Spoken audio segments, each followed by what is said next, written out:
You've turned on to Rykerroad. Well, it's officially time, dude, to do Bloodsport. Now, guys, we are going to do everything. We've talked about this, but you probably still will comment that if Sleep Token has done it, we will more than likely do it just like NF. So we are going to do all of the bonus tracks and everything and then move on to the next album. Yes. So with that being said, we are only doing Bloodsport, the original version or whatever it is. Studio version. Yeah. So we're doing that one first, and then we will do the other stuff. So don't worry, we will. I think it's also something that you and I share and we've talked about too, is that, you know, if you're going to listen to a cover or if you're going to listen to things, which I mean, we haven't always had the chance to, but if we have the choice, we want to be able to listen to the original version and know what the artist's original intention was. So that way, when we listen to, I think it's the live room or whatever the proper terminology is, comment below, you'll tell me. Yeah, we're going to be able to hear it in a new way, which is going to be very exciting. And it's, I don't know, like this song has been requested so much. Yeah. I think even from back when we were doing the summoning, people were like, dude, do this one. So for sure, we've earned our bones. We've gone through the entirety of Sundowning. So technically the original album is done. Right. But like he said, we are going to do the rest of the tracks. And if Sleep Token has touched it, we are going to listen to it. So, but yeah, we have lyrics pulled up on the side. If you're new here, that's how we do this. So yeah, I was going to say, why don't we just get into this, man? Because this has been highly anticipated, highly requested. And I got to see if you guys are right. No, are you? Welcome back, you music junkies. I'm Eric. I'm the hip hop head. I'm Kyle. I'm the metal head. And we're brothers that react to shit, so let's do that. Tonight we have Sleep Token, Bloodsport with the lyrics pulled up. Go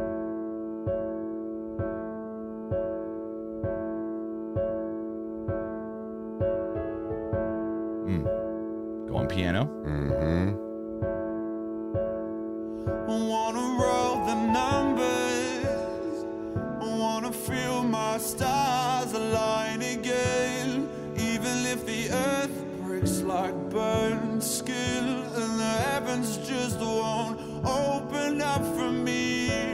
Oh shit. Would you invite me in again? Won't you pay for your arrogance? Won't you show me your weakness? I'm made loving you on Bloodsport. I'm made loving you. So that's the direction we're going. Wow. Well, fuck. You know, it's interesting because I mean, like whenever we've reacted to NF, because we've done all of his main albums, you know, and I mean, you can watch all of them and see our interpretations of things. But the one thing that you'll see come up in a lot of those reactions is that when the names of the songs, you know, it's like we, you know, have a suspicion of where it's going, right? Or like, you know, oh, like, you know, a song is called this certain thing. Oh, then the sound must be like this. In my opinion, whenever people were like, oh, you've got to listen to Bloodsport, I was expecting it to probably be more like The Summoning or be like, or maybe even Alkaline or something like that. But like, me too. But no, this is, man, this is heart-wrenching. This is, I mean, God, that's just, again, it's, I don't know. I don't know what to think of this as far as how this applies to the story, or, you know, I mean, because we know that the relationship that he has with this entity and with, you know, even with Eden, as we've talked about that before, maybe that's like, you know, the personification of her or whatever, but we know it's complicated and we know there's a lot to it. And, you know, it's just, man, like, it's to hear him say this, I made loving you a Bloodsport. Like, I made that the problem. And it's like, it's just like, oh my, like, that's just, what the fuck? Like, I never would have thought that this would have come out of him at all. Yeah. So, but. All right, let's get back into this. Loving you on Bloodsport. I made loving you on Bloodsport. I made loving you on Bloodsport. I can't win. I made loving you on Bloodsport. I made loving you on Bloodsport. Dude, his echo in the background is yes. Bloodsport. I can't win. So let's play.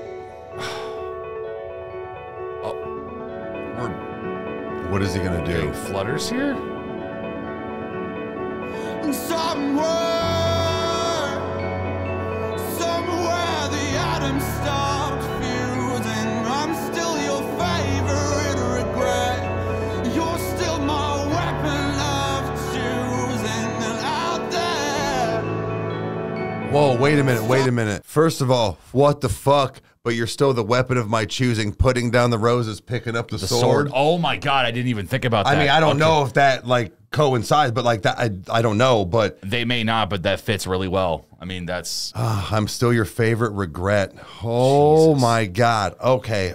Let's see if I can make it through this fucking song. All right. Favorite regret, you're still my weapon of choosing, and out there, stuck in a quantum pattern, tangled with what I never said. You say it doesn't matter. I wanna be forgiven. oh my God. Wanna choke up chunks of my own sins, even if the sky cracks in the morning. What the fuck? The heavens just won't open up for me. To invite me in again, let me pay for my arrogance.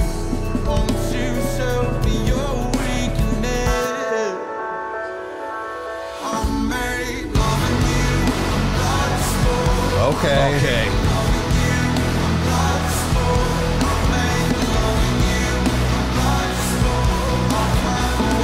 Odd that it still fits.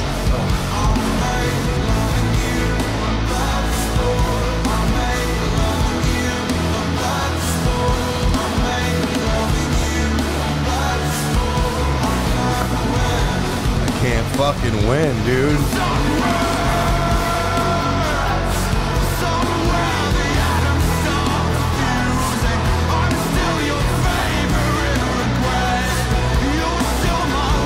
I love when he does this. It's interesting that Euclid did this with the layering at the end. Yeah. Did it even back then. But how he puts multiple lyrics. Doesn't matter.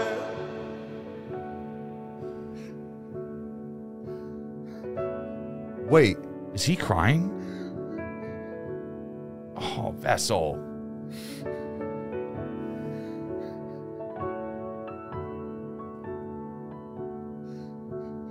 Oh, buddy.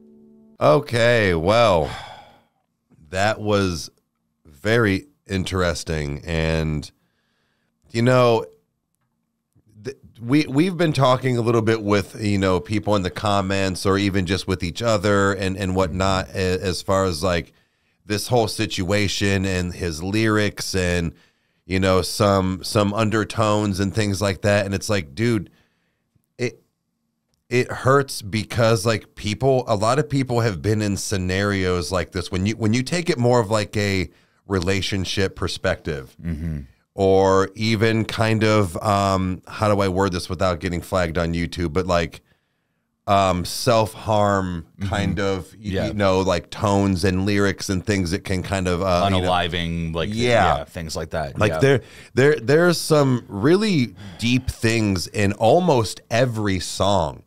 But it's just the way he words things. But like I made loving you a blood sport and I can't win.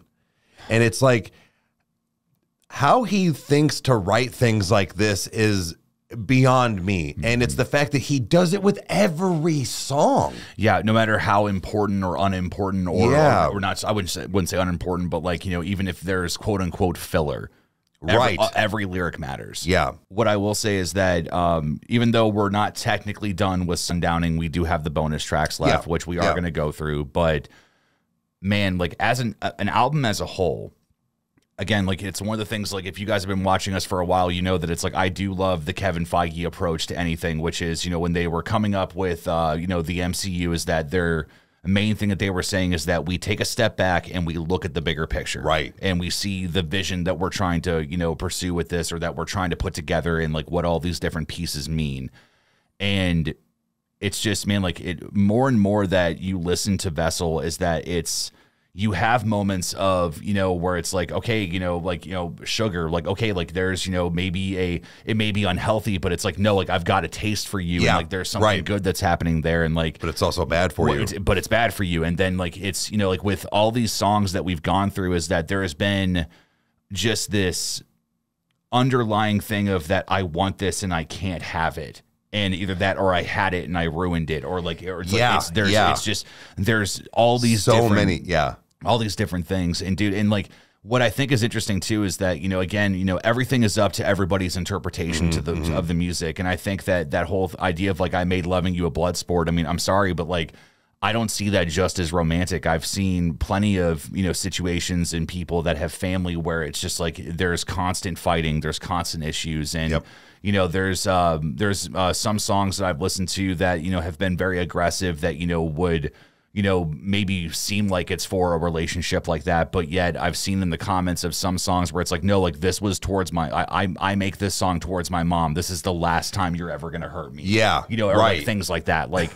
And it's just interesting to me that this is where he chose to end sundowning.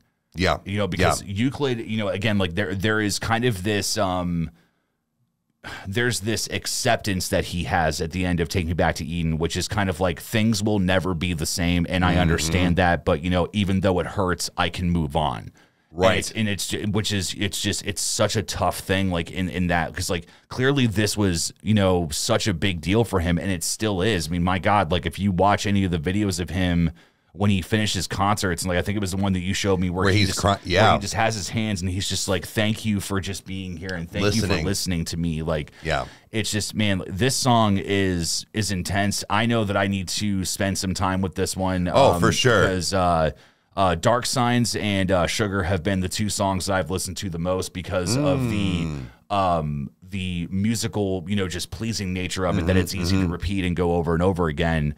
Bloodsport, man, like it gets me excited for the other version because it makes me wonder, well, it's like, you know, I want to know what his emotion is like when he's doing this live, and assuming he's at a piano and he's, you know, getting, you know, nuts and doing his thing. I don't know what to expect, but I just, man, as a whole, I'm so proud of this guy for just pouring out his heart because he didn't have to.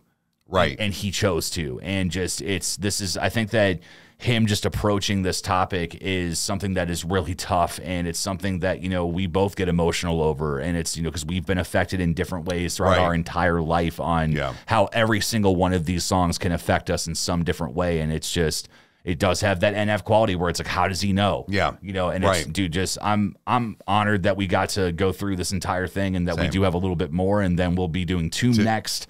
So I'm excited. I'm excited. We'll have the trilogy done. Yeah. And hopefully by the time that we're done with the next album, then we can maybe have some new music to dive into. Hopefully, and jump on that when it happens. So, but either way, Sleep Token's not going anywhere. They're not, like I said, this was amazing. Hit us in the gut, man. Like, this is just, we love Sleep Token. So guys, we cannot wait to go through more. We are going to finish everything. Do not worry. So just bear with us. And remember, Steven Seagal is both an embarrassment and a legend. And if you liked what you saw, you know what to do. Hit the like button, subscribe. That way you never miss an upload. And watch us two idiots react to stuff. Comment down below if you want to see anything else. We'll get to it as soon as we can, and we'll see you next time.